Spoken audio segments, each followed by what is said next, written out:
ఇప్పుడు ఇంతవరకు మనం ఒకటి చెప్పుకున్నాం, మన తెలుగు రాష్ట్రాల్లో ఉన్న కవులు ఎంత గొప్పవాళ్ళు తెలుసండి.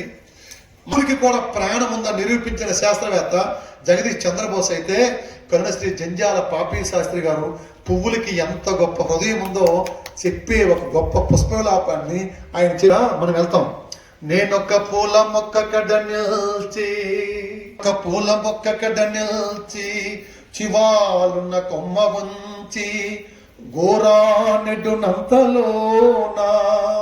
నా గోరిలా తగిలి విరులన్నీయు జాలిగా నోరు విప్పి, మా ప్రాణము దీతు వాయంచు బావురు మన్నవి కృంగిపోతే. ఆ పువ్వుల మీద పాట రాసి చరిత్రలో శాశ్వతంగా నిలిచిపోయి జంధ్యాల పాపీ శాస్త్రి ఘంటసాల వారు అంతే బాగా గానం చేశారు. ఓయి దేవుడి కోసం పెట్టడానికో లేదా పరమాత్మ భాగవతోత్వం మెడలో వేయడానికో 4 పువ్వులు ఉంటే చాలు. కానీ ఆ పువ్వులు నువ్వేం చేస్తున్నావు?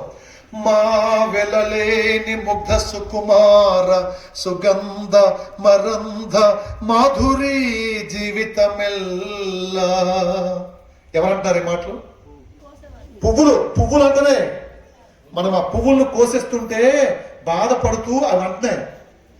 వెలలేని ముగ్ధ సుకుమార సుగంధ మరంధ మాధురి జీవితమెల్లా, మీకై కృషించి నశించి చజించిపోయే మా యవ్వనమెల్ల కొల్లగొని, మా యవ్వనమెల్ల కొల్లగొని, ఆపై చీపురు తోడ చిమ్మి మమ్మవల పారబోతురు గదా.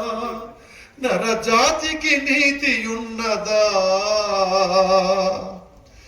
ఆయువు గల్గు 4 గడియల్ కని పిల్చిన తీవ తల్లి జాతీయత దిద్దితీతుము.